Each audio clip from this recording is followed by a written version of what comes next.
चलिए शुरू कर रहे हैं अपने आज का लेक्चर स्टार्ट करते हैं। कॉन्स्टिट्यूशन ऑफ इंडिया हम देख रहे थे। लास्ट लेक्चर में अपन ने आर्टिकल नंबर 19 पे बात की थी, freedom of speech and expression. ठीक है, तो उसमें से आपको कुछ पूछना है, किसी पॉइंट में कोई कंफ्यूजन, कोई इलस्ट्रेशन या कुछ नहीं समझ आया। हमने अलग अलग केसेस देखे freedom of speech and expression में क्या क्या चीजें आएंगी। तो उसमें हर एक पर्टिकुलर इंडिविजुअल को, जो इंडिया का सिटीजन है, उसका राइट है to speak good about something, to criticise something, to speak bad about something and even not to speak. तो अपन ने इस पॉइंट पे बात की कि तीनों चीज बड़ी इंपॉर्टेंट है, और right of not to speak जो है ना, वो सबसे ज्यादा इंपॉर्टेंट है। ये वैसा है, ठीक है। अब right of not to speak वाली जो सिचुएशन है, उसको देखो किस तरीके से अपने और उसमें पॉइंट ऐड कर सकते हैं।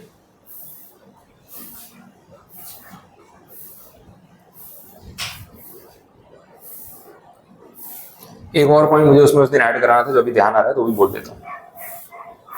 कहाँ गया?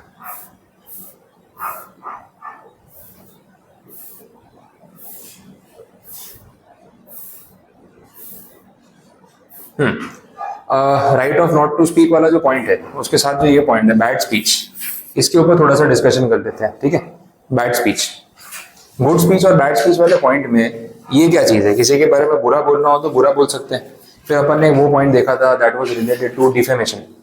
डिफेमेशन मतलब किसी के बारे में भला बुरा कहना, उसकी आर्ग्यूमेंट, मतलब उसको कहीं ना कहीं उसके बारे में खराब बोलना पब्लिकली। तो फिर ये चीज कैसे उससे कनेक्ट होगी वो समझो। बैड स्पीच का मतलब बोलते हैं ना, आप किसी को क्रिटिसाइज कर सकते हो। जैसे एक एग्जांपल देते हैं, बहुत अच्छा पॉइंट है इसमें। आप कोई मूवी देखने गए, आपने देखा भी होगा, मूवी देखने जाते हैं तो उसमें दो चीजें हैं। या तो आप थिएटर में फर्स्ट डे फर्स्ट शो देखने जाओ, एक वो पब्लिक होती है जिनको शौक होता है, नई पिक्चर आई ना, पहले दिन पहला शो देखेंगे, ठीक है, सबके देखने से पहले। एक वो क्रेज अलग होता है। एक होता है कि नहीं, पहले पिक्चर रिलीज होने दो, लोगों को जाने दो, थोड़ा रिव्यू आने दो, पिक्चर देखने लायक है कि नहीं तो यार टाइम और पैसे दोनों बर्बाद होंगे, दिमाग खराब हो जाएगा, वो अलग, वो नहीं करना है। ठीक है, तो वो एक सिचुएशन रहेगी। तो इससे बेटर क्या है कि अपने पहले रिव्यू आने देते हैं। अब सपोज आप first day first show picture देखने चले गए रिस्क लेके, क्योंकि आजकल की पिक्चरों में रिस्क है, पिक्चर फालतू निकलेगी तो पूरा टाइम वेस्ट हो जाएगा। अब मूवीज से जैसे आप बाहर आते हो तो ना लोग रिव्यू मांगने के लिए खड़े होते हैं, अपने यूट्यूब वाले। तो थिएटर के बाहर ना कोई यूट्यूबर खड़ा है कैमरा लेके, माइक लेके, और फर्स्ट रिएक्शन ले रहा है कि पहले शो के बाद पब्लिक का रिएक्शन कैसा है। और देखो 3 घंटे थिएटर में देखने के बाद आपका रिएक्शन जो भी आएगा वो असली आएगा। अगर आपको पिक्चर पसंद नहीं आई है तो आपके चेहरे पे दिख रहा होगा। ठीक है, तो आप थिएटर से बाहर आए, किसी यूट्यूबर ने पूछ लिया, बोले मूवी कैसी लगी, आपको मूवी बिल्कुल पसंद नहीं आई, तो आपने बोल दिया बोले एकदम रद्दी पिक्चर है, फालतू बनाई है, गलती से भी देखने मत जाना, पैसे बर्बाद कर दिए हमारे, ये वो बॉलीवुड वाले पता नहीं क्या करते हैं, मुझे तो मेरे पैसे वापस मिलने चाहिए, इतनी फालतू पिक्चर थी, सिर दुख रहा है मेरा, जाके चाय पीऊंगा, कुछ खाऊंगा पीऊंगा, ठीक लगेगा, चक्कर आ रहे, बहुत बेकार पिक्चर है। आपने ऐसा एकदम मुंह पे बोल दिया और आप चले गए। ये पहला रिव्यू था, वो यूट्यूबर ने अपने पेज पे डाल दिया और वायरल हो गया। अब इंस्टाग्राम पे, यूट्यूब पे, सब जगह आपका वीडियो क्लिप चल रहा है जिसमें आपने ऐसा बोल दिया। अब पॉइंट ये है कि इसका कुछ ना कुछ इम्पैक्ट मूवी के कलेक्शन पे पड़ेगा या नहीं पड़ेगा, या कोई फर्क नहीं पड़ेगा। आपका ये वीडियो क्लिप सपोज मान लो 1-2 मिलियन लोगों ने देख लिया, इतना वायरल हो गया। उनमें से कुछ लोग होंगे ना जो पिक्चर देखने जाने का सोच रहे थे। अब घर में बात चल रही थी फैमिली में, आधे लोग बोले नहीं यार ये पिक्चर देखनी है, कुछ लोग फैमिली में बोल रहे थे यार पता नहीं अच्छी होगी, मुझे तो फालतू लग रही है, सबका ओपिनियन अलग है। अब जैसे ही ये वीडियो आया, सबने अपने फैमिली ग्रुप में डाला, देखो क्या रिव्यू है, पिक्चर बेकार है, नहीं जाना। अब 1-2 लोगों ने ना बोला, प्लान कैंसिल हो गया, तो पूरी फैमिली ली गई। तो काफी ऐसे लोग होंगे जो आपके रिव्यू की वजह से पिक्चर देखने नहीं गए, तो इससे मूवी के कलेक्शन पे फर्क पड़ा होगा। अब जो मूवी का प्रोड्यूसर है उसके पास भी ये वायरल क्लिप गई, वो आपकी शक्ल देख के गुस्सा हो रहा है, बोले इसकी वजह से हमारा नुकसान हुआ। उसने आपको ढूंढा, आपका नाम वहां पता किया और आपको नोटिस भेज दिया डिफेमेशन का, कि बोले आपकी वजह से मेरी मूवी का 10 करोड़ रुपए का कलेक्शन कम हुआ, कम से कम 10 करोड़, मुझे 10 करोड़ रुपए चाहिए। उसने आपको नोटिस दे दिया।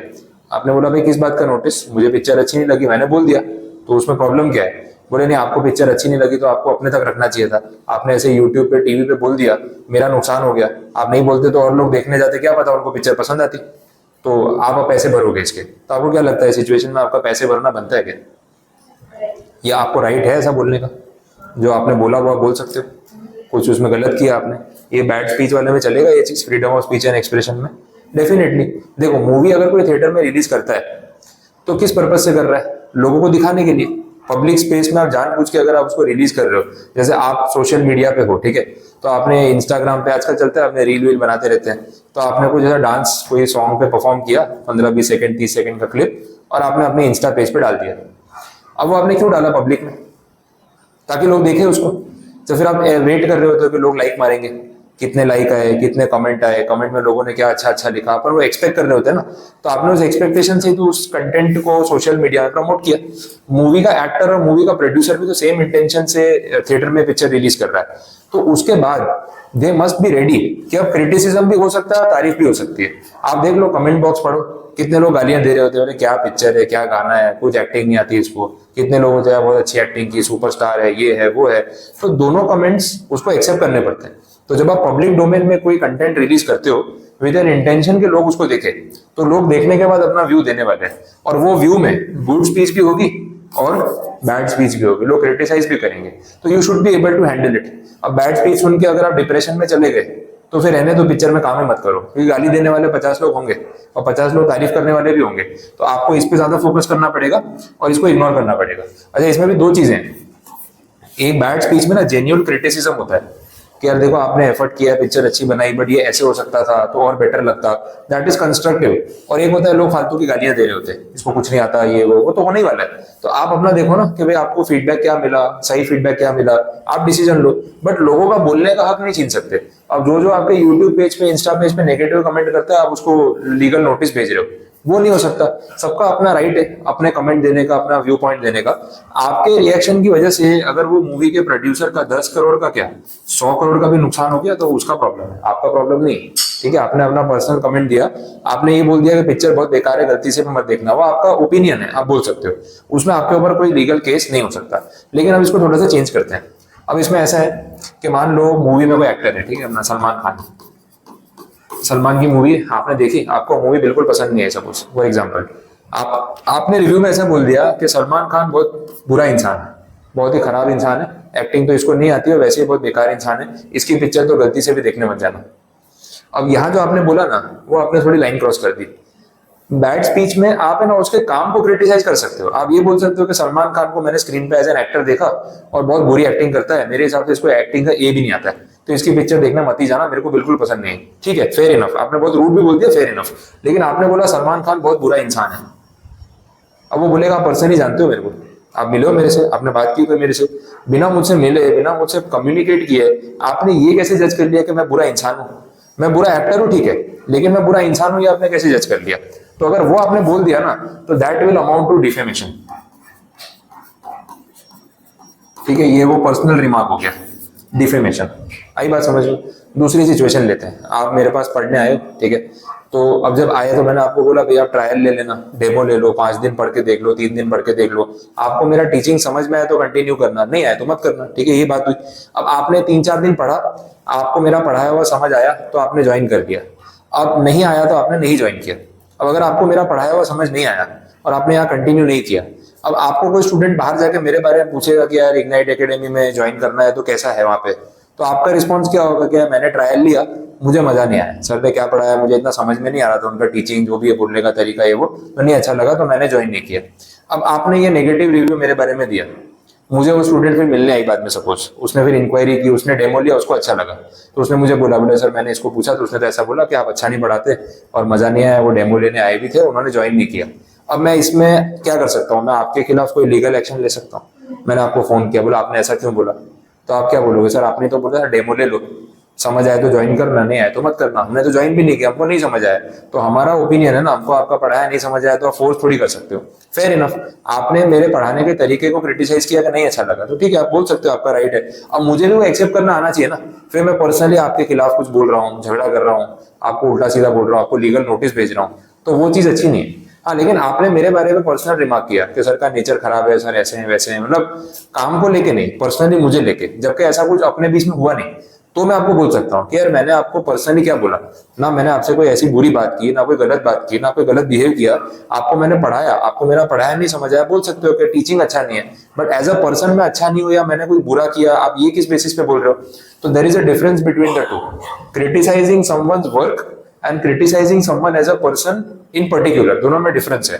तो एज अ पर्सन आप तब क्रिटिसाइज कर सकते हो जब मैंने आपके साथ वैसा कुछ बिहेव किया, लेकिन नहीं किया हो तो आप नहीं कर सकते। जैसे इस केस में तो वो सेलिब्रिटी है, आपको तो मिला भी नहीं है पर्सनली, तो सलमान खान बहुत बुरा इंसान है, आप किस बेसिस पे बोल रहे हो?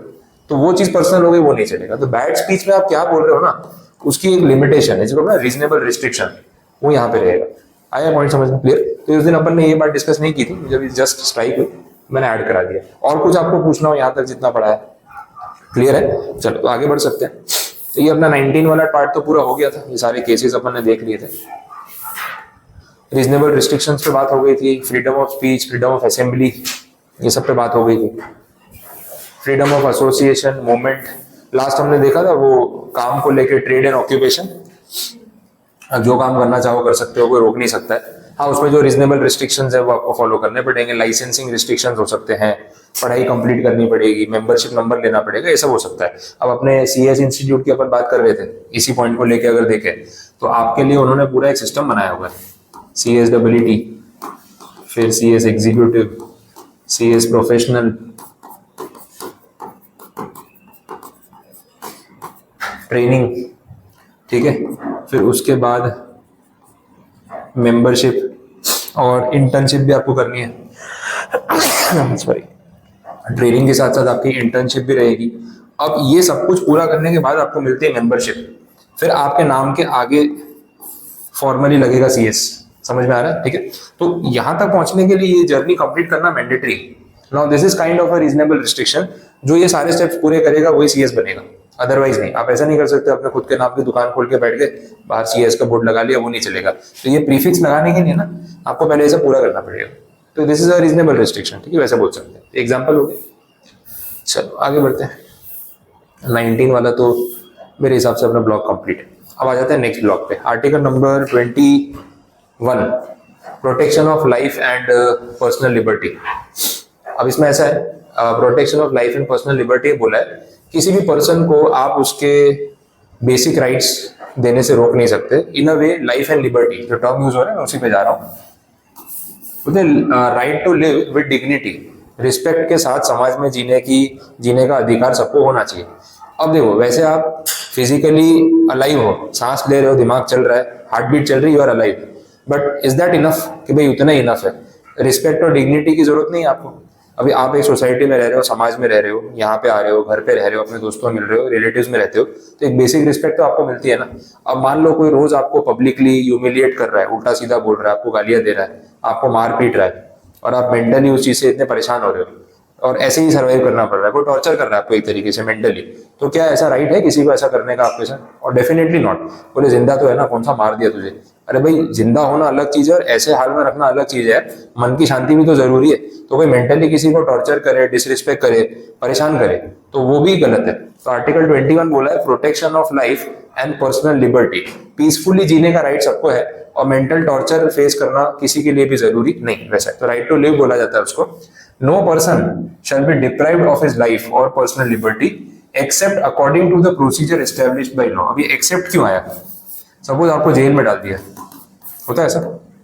जेल में तो टॉर्चर करते हैं ना, मारते पीटते भी हैं, रूम में बंद करके रख देते हैं, कहीं जाने नहीं देते। मेंटली उस चीज से आपको कोई फर्क पड़ता है? कोई आपको मारे पीटे जेल में बंद कर दे, फर्क पड़ेगा ना मेंटली? बट आपने ऐसा कुछ किया होगा तभी आपके साथ ऐसा हो रहा है ना। तो वो जो हो रहा है that is according to law, court ने आपको सजा दी है तो फिर पूरी करनी पड़ेगी। तो वो एक्सेप्शन में आ गया, वैसा है। Right to life includes those things which makes life meaningful. जैसे मैंने बोला कि मेंटल स्टेबिलिटी और शांति उतनी ही इंपॉर्टेंट है जितना फिजिकली सेफ रहना जरूरी, वैसे बोला। एक एग्जाम्पल दिया इसमें, right of a couple to adopt a son, daughter भी चलेगा, ऐसे कोई इशू नहीं है, लेकिन adopt a child is constitutionally guaranteed under this article. जैसे फॉर इंस्टेंस कोई ऐसा कपल है जिनको कोई हेल्थ इशू हो सकता है कि भाई उनका बेबी नहीं हो रहा है या कंसीव नहीं कर सकते, ऐसा कुछ है, एंड दे वांट कि उनकी फैमिली आगे बढ़े या उनका एक बच्चा हो वैसा। तो उन्होंने सोचा कि चलो अगर फिजिकली या बायोलॉजिकली हमें प्रॉब्लम आ रही है, हम ये नहीं कर सकते, तो अडॉप्शन का एक ऑप्शन भी तो है, तो वो कर सकते हैं। तो एक चाइल्ड को अडॉप्ट करना एक मैरिड कपल का लीगल राइट है, वो ऐसा कर सकते हैं। अब this is also part of right to life and personal liberty, क्योंकि इससे उनकी मेंटल सिचुएशन में फर्क पड़ेगा। अब उनको एक बच्चा चाहिए उनकी लाइफ में और वो नहीं है, और अगर वो आ जाए तो उससे उनकी लाइफ में कितना फर्क पड़ सकता है। तो that is also right to live peacefully and with liberty. तो आर्टिकल 21 का एक एग्जाम्पल हो गया। और कुछ है? दूसरा पॉइंट ये देखो, जो मैं पहले ही बोल रहा था, ह्यूमन डिग्निटी, रिस्पेक्ट, ये भी आ गया। नॉइज पोल्यूशन, मन की शांति, पीसफुल। मन की शांति नॉइज पोल्यूशन से कनेक्टेड है या नहीं? अगर लड़ाई झगड़ा हो रहा है वो अलग चीज हो गई, लेकिन एक शोर शराबा, नॉइज पोल्यूशन।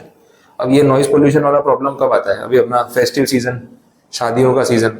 अब अगर शादी का सीजन है और घर के आजू बाजू कोई ओपन प्लॉट, पार्टी प्लॉट ऐसा कुछ है, तो फिर तो परेशान हो जाते हैं, क्योंकि रात को बारात आती है ना, उसके बाद डीजे चल रहा होता है रोड पे, बारात अंदर जा ही नहीं रही, अपन खिड़की से देख रहे हैं, बोले कब से इधर ही बारात अंदर लेके नहीं जा रहे। अब उनका प्रोग्राम चल रहा है आराम से 2-3 घंटे से। अब उसमें ये है कि एक टाइम लिमिट होती है, 11 बजे तक रात को अलाउड है, और एक म्यूजिक का जो वॉल्यूम है उसकी लिमिट होती है, इसको अपने डेसिबल मीटर बोलते हैं। साउंड को नोट करने का यूनिट है डेसिबल, शॉर्ट में ऐसे डीबी करके लिखा जाता है, देखना कभी, ठीक है। डेसिबल वो साउंड मेजर करने का यूनिट है, तो उसकी एक लिमिट होती है कि भाई इतने डेसिबल से ऊपर का साउंड अलाउड नहीं है, तो आप स्पीकर लगाओ लेकिन इससे ऊपर नहीं जाना चाहिए। अगर जाएगा तो फिर वो इलीगल माना जाएगा, या फिर रात को 11 बजे के बाद बंद कर दो।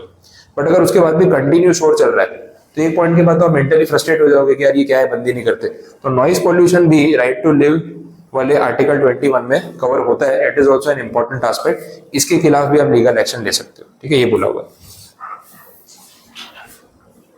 एक जनरल आंसर है, प्रोसीजर एस्टैब्लिश्ड बाय लॉ, जो ऊपर टर्म आ रहा था ना, मैंने यहाँ हाईलाइट किया था ये इसका मतलब क्या है ना, वो इन्होंने यहाँ पे समझाया हुआ है। वैसे तो सिंपल है, प्रोसीजर एस्टैब्लिश्ड बाय लॉ मतलब कानून में जो एक सिस्टम बनाया गया जिसके थ्रू हर एक चीज फॉलो की जाएगी, उससे इसको बोले जा रहा है। तो नया और कुछ भी नहीं बोला है, बोला है इसमें accordingly first there must be a law justifying interference with the person's life और पर्सनल लिबर्टी। कानून के पास कोई अधिकार होना चाहिए कि वो किसी की लाइफ में इंटरफियर कर सके, अदरवाइज नहीं। The law should be a valid law. And thirdly the procedure laid down by the law should have been strictly followed. कानून के पास ये राइट होना चाहिए कि वो इंटरफियर कर सके, ठीक है, और वो एक लीगली बना हुआ कानून होना चाहिए। और दूसरा बोला है कि जो प्रोसीजर बोला है वो स्ट्रिक्टली फॉलो होना जरूरी है, अदरवाइज नहीं। अब बहुत सारे लॉज होते हैं उस तरीके से जहाँ पे एक सिस्टम फॉलो करना बहुत जरूरी होता है। जैसे फॉर एग्जांपल किसी को अरेस्ट करना हो, सपोज कोई फीमेल पर्सन को अरेस्ट करना है, तो कानून में राइट है किसी लेडीज को अरेस्ट कर सके, हो सकता है ना, जेंट्स को अरेस्ट कर सकते हैं, लेडीज को भी कर सकते हैं, लेकिन उसका एक प्रोसीजर है कि भाई लेडीज को अरेस्ट करना हो तो रात के टाइम पे अरेस्ट नहीं कर सकते, ऐसे रूल्स है, ठीक है। सनराइज और सनसेट के बीच का जो टाइम है, किसी फीमेल पर्सन को अरेस्ट करना हो तो उसी टाइम पे अरेस्ट कर सकते हैं, आधी रात को जाके अरेस्ट नहीं कर सकते। एक डिग्निटी वाली, मोडेस्टी वाली बात होगी। दूसरा, अगर उसको अरेस्ट करने जा रहे हैं तो कोई सिर्फ मेल ऑफिसर या मेल स्टाफ अरेस्ट करने नहीं जा सकता, एक फीमेल ऑफिसर का वहां पे प्रेजेंट होना जरूरी है। फिर वो फीमेल कांस्टेबल हो या इंस्पेक्टर, उससे फर्क नहीं पड़ता, लेकिन फीमेल स्टाफ के एब्सेंस में किसी लेडी को अरेस्ट करना अलाउड नहीं। अब ये सारे रूल्स है, प्रोसीजर है, तो जो प्रोसीजर बोला है वो फॉलो अगर हो रहा है तो फिर कोई ऑब्जेक्शन नहीं वैसा, ठीक है, ये कंडीशन हो गई।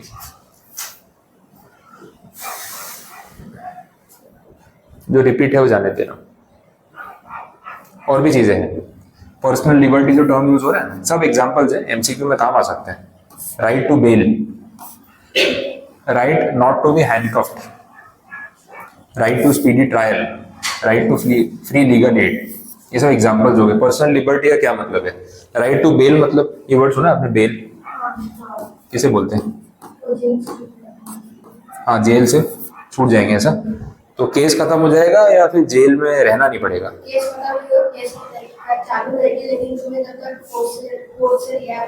हाँ, कि जेल में नहीं रहना पड़ेगा, आप घर जा सकते हो, तो आपके खिलाफ कोई प्रोसीजर चालू रहेगा। एग्जैक्टली। तो आप अगर आपको पुलिस ने अरेस्ट कर लिया तो जेल में डाल दिया, आपके घर वालों ने बोला इनको घर तो भेज दो, जब कोर्ट बुलाएगा हम आ जाएंगे, सजा होगी तब देखेंगे, तब तक तो घर भेज दो, फिर जेल में रहना पड़ेगा। तो जेल की कस्टडी से आपको छुट्टी मिल जाती है अगर आप ये बेल के लिए एप्लीकेशन करते हो। छोटे मोटे क्राइम में ही ये फैसिलिटी है। आपने किसी का मर्डर कर दिया और आप पे मर्डर का चार्ज है, क्राइम सीन पे पकड़े गए हो, सीरियस मैटर है, वहां बेल नहीं मिलेगी। कहीं आपको खुला छोड़ दिया, किसी और पे हमला कर दिया तो सीरियस मैटर में बेल नहीं मिलती, छोटे मोटे मैटर में बेल मिल जाती है, जहाँ पे आपके बाहर घूमने से किसी को खतरा नहीं होना चाहिए। अगर ऐसा कुछ है तो आपको बेल मिल सकती है, that is called right to bail. दूसरा है right not to be handcuffed. Handcuffed का मतलब हथकड़ी पहनाते हैं, तो हथकड़ी को बोला जाता है भाई हैंडकफ्ड मतलब आपको हाथ से बांध दिया वैसा। तो ऐसे भी राइट होता है कि आपको हथकड़ी नहीं लगाएंगे। दूसरा होता है स्पीडी ट्रायल। स्पीडी ट्रायल का मतलब आपका केस जल्दी खत्म होगा, बहुत साल तक चलता रहे वैसा नहीं होगा, इसको प्रायोरिटी पे खत्म करेंगे। ये सब पर्सनल लिबर्टी में आता है।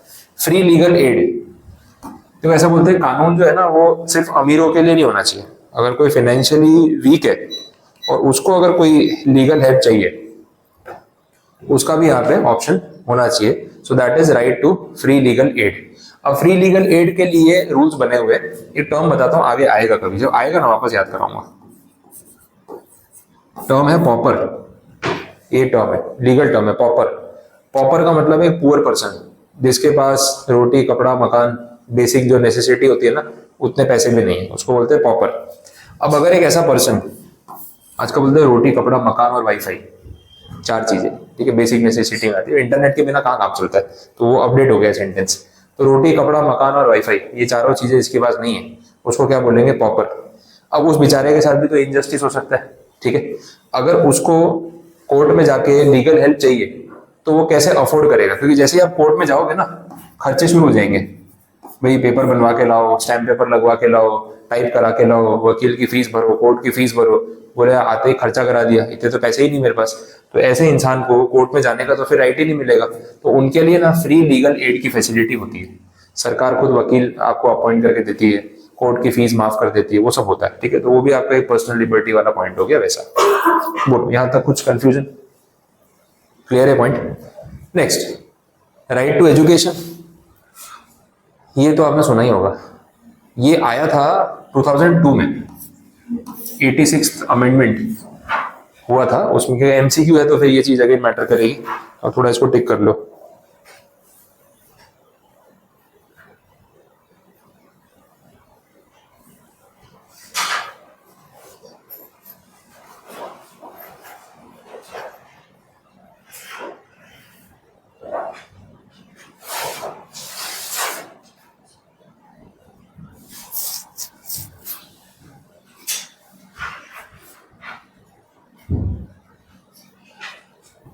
ठीक है, ये क्लियर हुआ?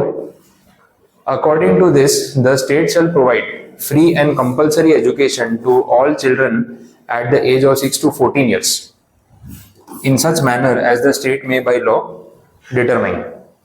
मैंने यहाँ पे बोला है कि 14 ईयर्स तक के एज के बच्चों को फ्री सरकारी पढ़ाई मिलनी चाहिए। तो जो गवर्नमेंट स्कूल्स है उसमें फ्री एजुकेशन है, 14 ईयर्स तक की पढ़ाई फ्री है, कोई फीस आपको पे नहीं करनी है। तो ये चीज यहाँ पे राइट टू एजुकेशन के तौर पे इंक्लूड की गई। अब देखना आर्टिकल नंबर क्या है, 21 कैपिटल ए। वो जो कैपिटल ए पीछे आया ना उससे पता चल रहा है कि ओरिजिनली नहीं था, क्योंकि अगर ओरिजिनली होता तो 21, 22, 23 ऐसे नंबरिंग होती। एबीसी वो लोग अननेसेसरी यूज नहीं करते, लेकिन क्या होता है जिस आर्टिकल के अराउंड उसको सेट करना होता है, तो अमेंडमेंट में ना पीछे ये A double A B B ऐसा कुछ लगा देते हैं। तो this is because of amendment वैसा। Next, protection against arrest and detention. हाँ ये टॉपिक है अरेस्ट एंड डिटेंशन, ये लोग कितना डिटेल में लेके गए मैं देखता हूँ, तो उसको थोड़ा बाद में लेते हैं, थोड़ा हैवी हो जाता है, उस पॉइंट को जाने दो, मैं एंड में कराऊंगा, थोड़ा हैवी है, पहले बाकी चीजें समझ लेते हैं जो आपको थोड़ा इजीली रिलेट होने लग जाएगी। राइट अगेंस्ट एक्सप्लॉयटेशन, अब इसमें है आर्टिकल नंबर 23। सिंपल एग्जांपल से हेड पॉइंट से भी समझ में आ जाता है। देखो कुछ टर्म्स यूज किए, आप मुझे बताना आपको कितने पता है। ह्यूमन ट्रैफिकिंग और फोर्स्ड लेबर, कुछ सुना है इसके बारे में? ह्यूमन ट्रैफिकिंग वर्ड कहीं आपने सुना है पहले?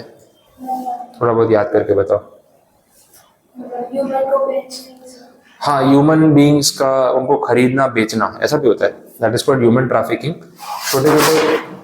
छोटे छोटे बच्चे किडनैप हो जाते हैं, ऐसी सिचुएशन होती है, छोटे बच्चों को किडनैप कर लेते हैं और फिर उनको बेच देते हैं। ये जो रास्ते पे भिखारी होते हैं ना, बेगर्स, इनके पास छोटे बच्चे नहीं होते, बहुत बार ये बच्चे किडनैप किए हुए होते हैं, वैसा होता है।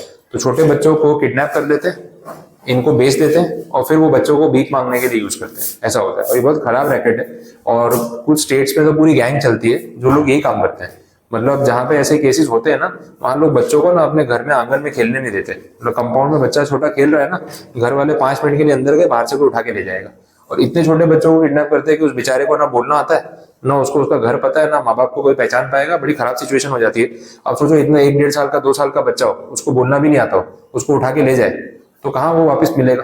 तो बड़ा टफ काम हो जाता है। फिर क्या करते हैं, बच्चों को ना आगे आगे सेल ऑफ कर देते हैं कोई दूसरे स्टेट में।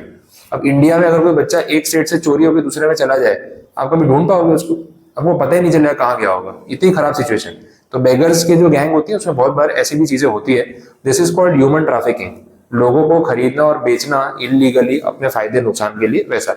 और फोर्स्ड लेबर में भी ऐसे ही होता है, जबरदस्ती किसी से काम कराना और उसको पैसे ना देना, वो स्लेवरी वाली सिचुएशन हो गई।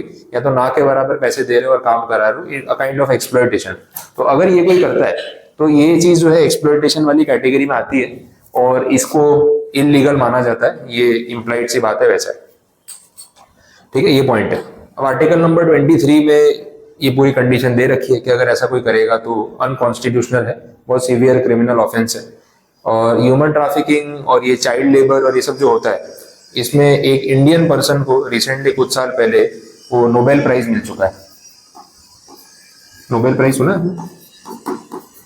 फॉरेन की एक एंटिटी है जो अलग अलग कैटेगरी में प्राइज देती है और जो बहुत रेयरली किसी को मिलता है। तो अपने एक इंडियन पर्सन को नोबेल प्राइज मिला हुआ है। मैं ट्राई करता हूँ, चलो गूगल पे आपको दिखा देता हूँ। आपको आइडिया है, नाम पता है? शायद ही सुना होगा, कुछ साल हो भी गए तो मे बी तब जनरल नॉलेज वाली चीज आपके इतने ध्यान में नहीं होगी।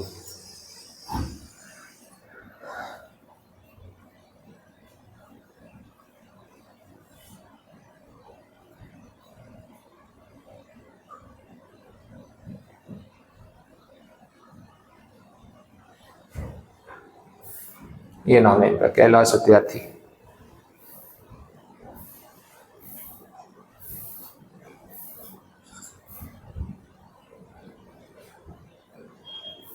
हम्म, 10 साल हो गए, बहुत टाइम हो गया। 2014 में इनको Nobel prize, Nobel peace prize बोलते हैं, शांति पुरस्कार ऐसे बोला जाता है, नोबेल पीस प्राइज, वो इनको मिला था। और एक अफगानिस्तान की एक लड़की थी, मलाला यूसुफजई नाम है, उसको भी मिला था। वो अफगानिस्तान में तब मूवमेंट चल रहा था, लड़कियों को पढ़ने नहीं जाने देते थे, वो सब मैटर था। तो इसने बहुत प्रोटेस्ट किया था वहाँ पे कि भाई गर्ल एजुकेशन तो जरूरी है, कंपलसरी है, कोई माने या ना माने मैं तो जाऊंगी। तो अफगानिस्तान के जो टेररिस्ट ग्रुप थे उन्होंने उसको धमकी दी थी कि भाई अगर तू ये सब करेगी ना तो तुझे गोली मार देंगे। उसने फिर भी नहीं माना और उसको एक्चुअली में सर पे गोली मारी थी।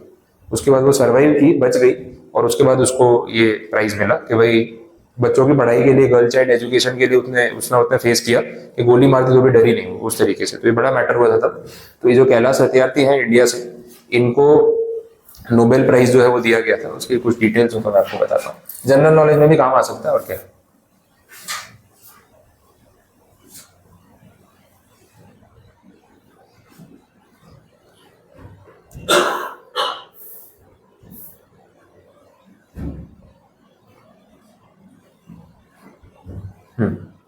अच्छा, इनकी official website he,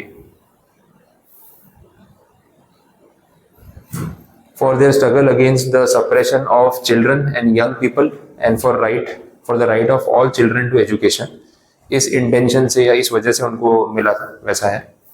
fighting child labour and slavery, छोटे बच्चों को जो काम करवाते हैं इलीगली फैक्ट्रीज में, रिस्की साइट्स पे, उससे उन्होंने बहुत सारे बच्चों को बचाया, वहां से रेस्क्यू किया। और जहां कम पैसे दे के लोगों को एक्सप्लॉइट किया जाता है तो उस चीज से उनको बचाया, और उस वजह से इनको यहाँ पे ये नोबेल प्राइज जो दिया गया। ये सब डिटेल्स इनके बारे में पूरी दे रखी है। वैसा मलाला के बारे में भी है। ये लड़की पाकिस्तान की है एक्चुअली, और वहां पे जो तालिबान था ना, तालिबान वालों ने गोली मारी थी इसको, और पूरा फेस जो है वो खराब हो गया था एंड ऑल दैट। और उसके बाद सेम पर्पस के लिए उसने फाइट किया था। हाँ है, देखो ये सब डिटेल दे रखी है। 2012 में गोली लगी थी सिर में, और तालिबान के गनमैन ने गोली मारी जब स्कूल जा रही थी, ऐसा कुछ था। वो सर्वाइव हो गई और फिर वहां से उसको हटा लिया, अभी यूके में है सेफ्टी रीजंस की वजह से। उसके अगेंस्ट बहुत सारे मूवमेंट चल रहे थे वहां पे और ये सब हुआ था। फिर 2013 में टाइम मैगजीन वालों ने उसको फीचर किया 100 most influential people in the world, और बाकी फिर बाद में उसको ये प्राइज जो है वो दिया गया। वैसा है, ये सब चीजें हैं। इसमें प्राइज मनी मिलता है, पैसे मिलते हैं, सिर्फ ऐसा नहीं कि आपको एक मेडल जैसा दे रहे हैं। और प्राइज मनी काफी होता है, इंडियन रुपीज में कन्वर्ट करोगे तो 10 करोड़ रुपए के आसपास, क्योंकि इतने मिलियन डॉलर्स मिलते हैं। वैसा है, और ऐसे हर किसी को मिलता भी नहीं ना, बात हुआ। तो ये सब चीजें यहाँ दे रखी है। ठीक है, चलो टॉपिक पे चलते हैं वापस। So this is related to human trafficking and force labour. दूसरा देखो, बेगर्स वाला पॉइंट मैंने आपको बोला ही है। Article 24 prohibition of employment of children आ गया। चाइल्ड लेबर, बच्चों को काम करना अलाउड है या कहीं भी काम करना अलाउड नहीं है? तो आपने देखा तो होगा, छोटे बच्चे कोई कोई जगह पे काम कर रहे होते हैं। कहाँ देखा है? दुकानों पे काम कर रहे होते हैं, कोई किराने की शॉप है, ऐसा कुछ है।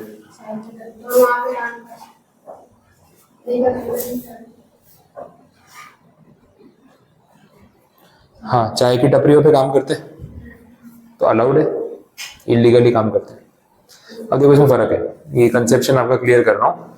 चाइल्ड लेबर टोटली प्रोहिबिटेड नहीं है, बच्चों को काम ही नहीं करा सकते ऐसा नहीं है, लेकिन कहाँ काम कराना है कहाँ नहीं कराना है उसमें फर्क है, वैसा है। अब यहाँ पे ना इन्होंने एज ग्रुप डिवाइड किया हुआ है, देखो बच्चों में कैटेगरी है, एक है 14 की एज, 14 तक, एक है 15 टू 17 और एक है 18 एंड अबव। तीन एज ग्रुप है, इसको बोलते हैं चाइल्ड,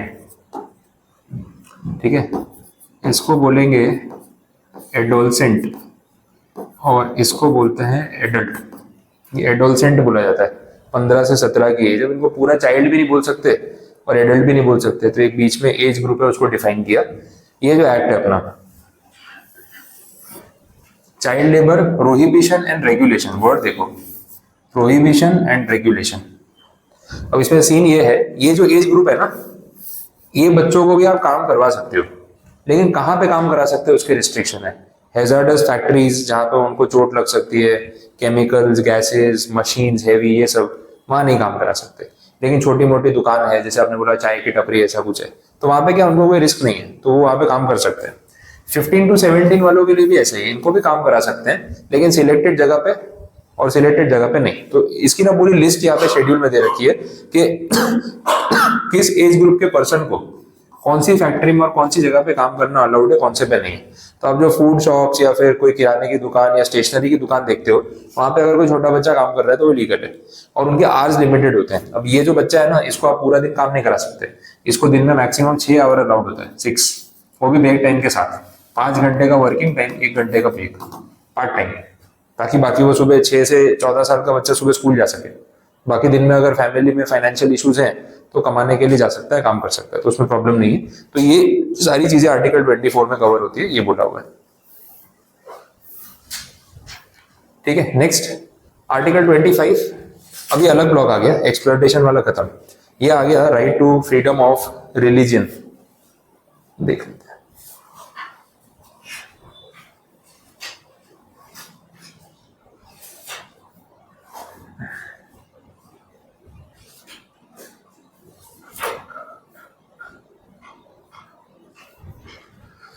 हाँ, right to freedom of religion, that is article number 25। अब रिलीजन वाले केस में कुछ ऐसा है कि आपकी पर्सनल इच्छा है कि आप कौन सा धर्म फॉलो करना चाहते हो, और ये आपके ऊपर है, कोई आपको रोक नहीं सकता। एक एडल्ट पर्सन जो 18 ईयर्स का हो चुका है, उसका अपना दिमाग है, उसकी अपनी चॉइस है, तो उसको कौन सा धर्म फॉलो करना है वो उसका अपना कॉल है। आप जिस रिलीजन में पैदा हुए वो आपके कंट्रोल में नहीं है, वो तो बाई बर्थ है।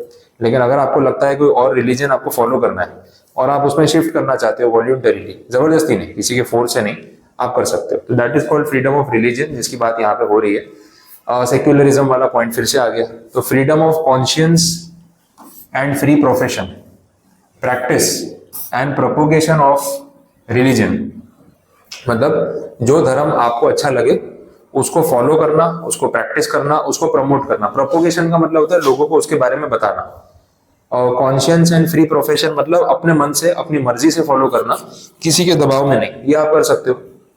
Article 25 gives to every person the freedom of conscience and to propagate the religion.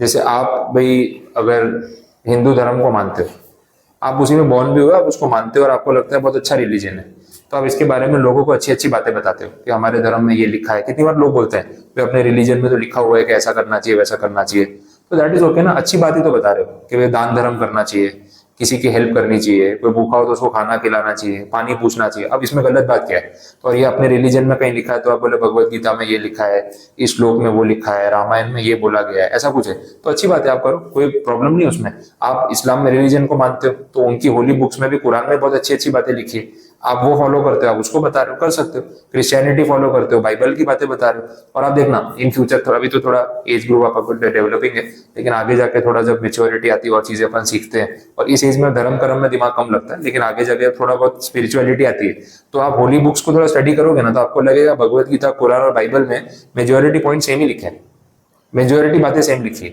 But वो लिखने का तरीका अलग होगा, भाषा अलग होगी, बट बात का मतलब सेम निकलेगा। जैसे फॉर एग्जांपल अपने बोलते हैं भाई डोनेशन करना चाहिए, दान धर्म करना चाहिए, पुण्य मिलता है, ऐसा बोलते हैं। ये बात भगवत गीता में भी लिखी है, ये बात कुरान में भी लिखी है, बाइबल में भी लिखी है, अलग अलग फॉर्मेट में चीजों को प्रेजेंट किया है, लेकिन सभी में लिखा है। तो हर धर्म में कुछ बातें तो ऐसी है जो कॉमन है, अननेसेसरी बाइफर्केशन कर रखा है वो अलग बात है, बट मोर और लेस कुछ परसेंटेज बातें हर रिलीजन में सेम है। तो अच्छा बुरा कुछ नहीं है, बस प्रेजेंटेशन डिफरेंट है, बात वैसी होगी। तो आप फॉलो कर सकते हो जो आपको अच्छा लगे। नेक्स्ट ब्लॉग आ रहा है, that is related to rights of minorities. ये वैसा हो गया। अब माइनॉरिटी वाले सिचुएशन में मैंने आपको बताया भी था कि माइनॉरिटी किसको बोलते हैं। कॉन्स्टिट्यूशन में माइनॉरिटी वर्ड को कहीं डिफाइन नहीं किया, ये पहले ही क्लियर कर रहे हैं। इन्होंने सिर्फ इसको बेसिक तरीके से एक्सप्लेन किया कि माइनॉरिटी का सिंपल मतलब ये है पॉपुलेशन की क्वांटिटी। जिस धर्म को मानने वाले लोग इंडिया में सबसे ज्यादा होंगे बाई सेंसस रिपोर्ट, वो धर्म मेजोरिटी। जैसे आज हिंदू रिलीजन को मानने वाले लोग इंडिया में मैक्सिमम है अराउंड 70 to 80 करोड़ पीपल। तो इंडिया में हिंदू रिलीजन मेजोरिटी में है, बाकी कम्युनिटीज जो है वो माइनॉरिटी में। कल को अगर ये डेटा चेंज हो गया तो फिर मेजोरिटी चेंज भी हो सकती है, एनीथिंग इज पॉसिबल, ये वैसा है। तो ये पॉइंट बोल दिया।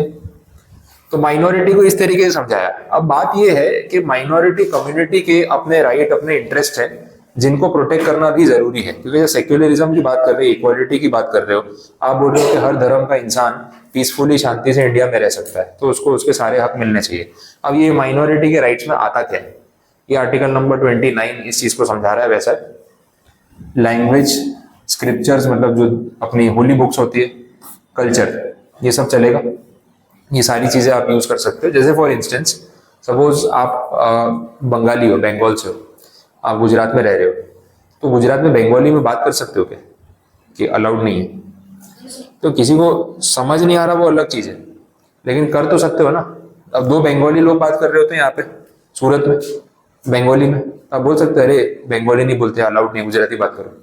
और हमको नहीं आती गुजराती, हम दोनों बंगाली समझते, गुजराती में क्यों बात करें, हमारी मर्जी है। तो आप उनको ना थोड़ी बोल सकते हो कि भाई नहीं आप इस भाषा में बात नहीं कर सकते, आपकी मर्जी, आप करो, कोई प्रॉब्लम वाली बात नहीं। तो ये कंडीशन। दूसरा, अपना कल्चर मतलब जैसे आपका ड्रेसिंग स्टाइल।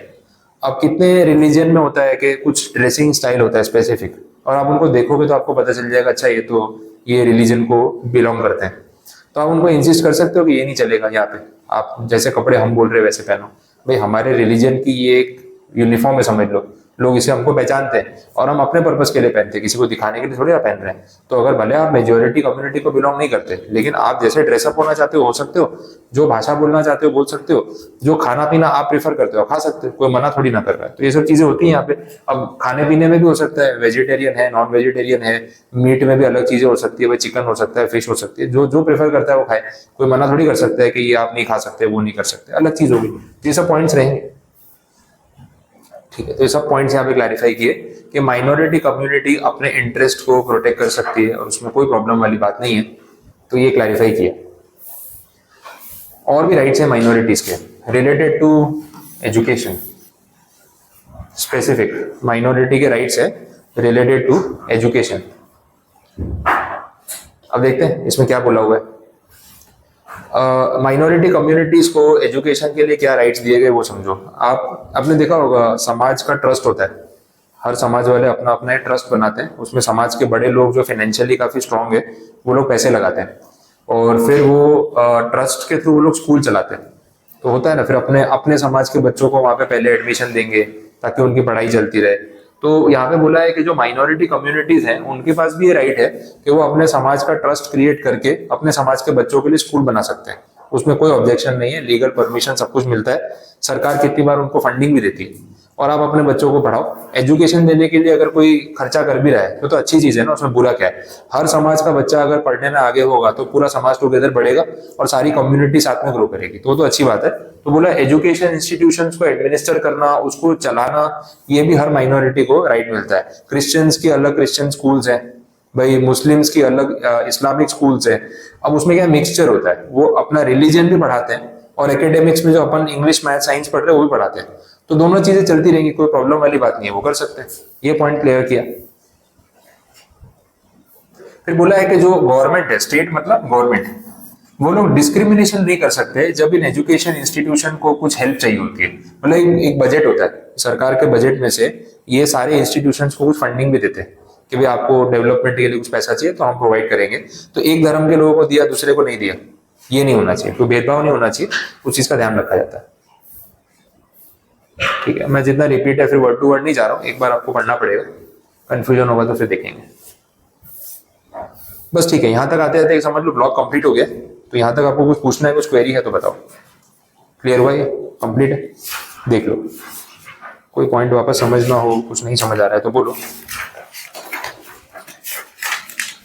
तो फिर नया टॉपिक है यहाँ से, तो फिर कल से ही लूंगा।